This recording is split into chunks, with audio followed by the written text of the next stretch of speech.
You say 50 عاما. 50 عاما is different than 1000 سنة. If you look for the Quran مثلا, if you want to dive in البقرة 259, أو كالذي مر على قرية وهي خاوية على عروشها قال أن يحيي هذه الله بعد موتها فأماته الله 100 عام. So he died 100 عام. He did not say 100 سنة. In another verse he said يدبر الأمر من السماء إلى الأرض في يوم كان مقداره 1000 سنة مما تعدون. So there is sana you count and there is sana you do not count. But in am, it's something you already count. You can count. So you can count am. But sana, maybe not. مشان كذا هو كلام 1000 سنة إلا 50 عام. The translation you brought is tremendously wrong.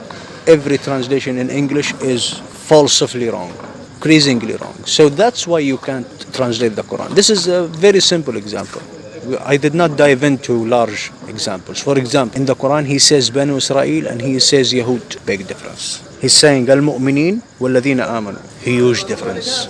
He says Al-ladhina aslamu wal-muslimin. Very big difference. But when you go to the translation on the Quran, any language, any book that translates the Quran, they just combine them together like one thing. And this is the job of scholars. Yani scholars are human. They are not gods. They can't understand the Quran 100%. Old scholars, big scholars, like At-Tabari, like Ibn Kathir. The comment of them is outdated.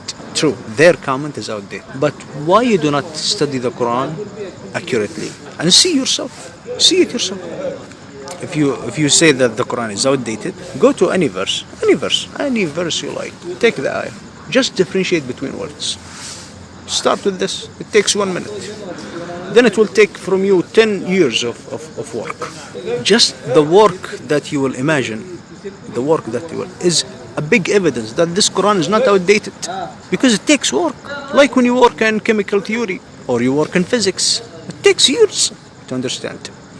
You have to understand the measurements, you have to understand the parameters, you have to understand the equations, you have to understand the experiments. The Quran is the same. You have to understand the difference between words, you have to understand the context, it's engineering. I have an opinion. I'm not sure is it right or wrong. I do not have evidence to it. But it's inside of myself. When I read the verses that talk about the universe, the material world, when you read it for the first time, you understand that he's saying to you, look at the sky. Only look at the sky. When you dive more and more, when you take years understanding these verses, I discovered and I think that one of those major inventions by those people who are kuffar, they used Quran to understand it.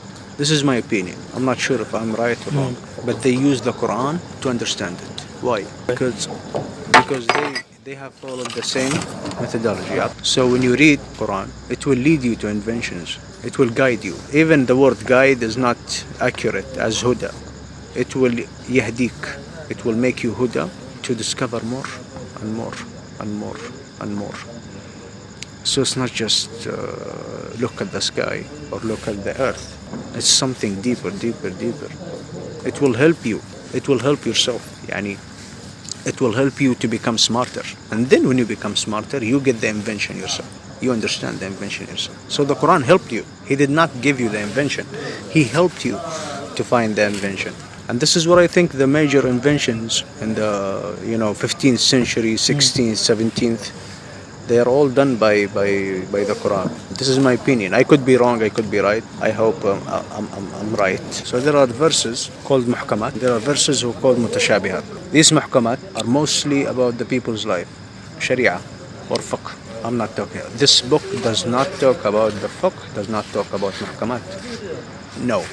Why? Because it will bring a lot of problems, will bring a lot of dialogues, brings a lot of discussions.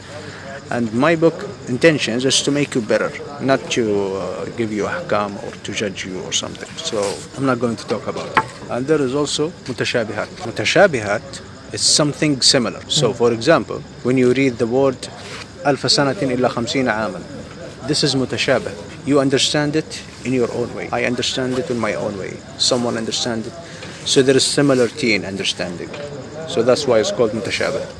I guess this is the introduction, and this book is for everyone, males, females, small, young, old, Muslim, Sunni, Shi'i, Salafi, Sufi, blah blah, Masihi, Hindu, anyone, Jews, Christians, atheists, agnostic, secular. This is an invention to read a book. It's the oldest book, the oldest book unchanged. Yani the oldest book that you did not change. And it's very powerful. And its believers exceed 1 billion. So even if you are not Muslim, even if you do not love the Quran, it is powerful. Understanding it will make you understand a lot of people. So why you do not just start understanding?